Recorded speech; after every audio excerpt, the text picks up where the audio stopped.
Good day, America, Europe, and all the ships at sea and in the air.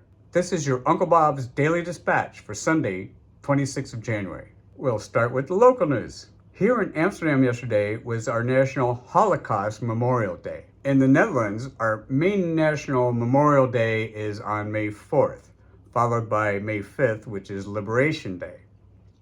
That is always a very solemn ceremony on the Dam with the King and Queen, big crowd, and it commemorates all of the victims of World War II and of other Dutch wars. But yesterday's memorial specifically memorializes the victims of the Holocaust. Auschwitz was liberated 81 years this week, and this memorial commemorates all the lives lost in concentration camps. I can't help but wonder, and not comfortably, if someday there's going to be a memorial like this for Alligator Alcatraz. If you happen to be visiting Amsterdam, this ceremony takes place at the National Holocaust Museum in Wortham Park. The monument is a powerful piece of art, broken mirrors reflecting the sky, because after Auschwitz, it seemed like the entire sky had shattered. If you're visiting Amsterdam, take the time to see it. So let's move on to Dutch and Euro news about the US. Sometimes a news story from far, far away makes its way around the entire world. The shooting in Minneapolis is one of those stories. Some people filter out this kind of ugliness because it doesn't fit their narrative, but anyone with open eyes can see this is wrong and appalling. I know you've seen enough in your news. I'm not going to recap. There's so much things wrong here. I'm just going to concentrate on one thing. Can we talk? Can we talk? I read a post yesterday saying that Alex Pretty's choice was to touch the electric fence. Nice metaphor, but doesn't work. Yes, choice matters on both sides. The people carrying deadly weapons, heavy armor, and state authority have the extraordinary responsibility to make the right choices. Maybe Alex made a bad choice, but it didn't deserve the death penalty. So let me tell you about what I consider to be the best police force in the world, the Amsterdam Police.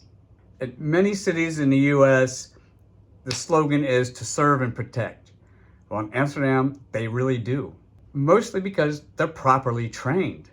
I have personally witnessed the Amsterdam Police many times dealing with aggressive, drunk, unruly people, and they do it without guns.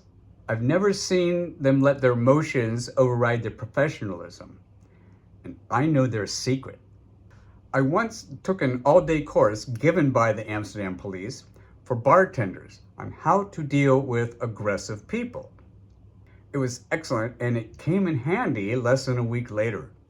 Rule number 1, never respond to aggression with aggression. No matter how offended or angry you feel, don't respond in kind. I just heard Pam Bondi saying this guy's a terrorist because he yelled and gave the guy the finger. Well, if that offends you so much you gotta shoot somebody, no, you stay calm and you stay firm. We learned a lot of techniques on how to deal with these things, and then we did some role playing. We took turns being a bartender who's getting robbed by an actor. And here's the amazing part. Even though you knew that this was a class and this was an actor, boy, it gets your heart pumping, it gets that adrenaline going. That kind of training teaches you how to stay control while your body is trying to panic. That way you can make the right choices. And yeah, it actually came in handy less than a week later with a real incident at Cafe at Mancha where I was working at the time. It was scary, but I was able to handle it in the right way. So I gotta say, I think the slogan, abolish ICE, is unrealistic and honestly a little silly. Let us not overreact, as we often do. Should you undo the sudden sloppy mass expansion of ICE? Yes. Regulate ICE with the same boundaries as every single law enforcement agency in the US?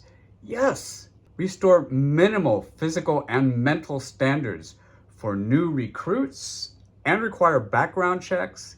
Yes. And require proper training before they go on duty? Absolutely yes.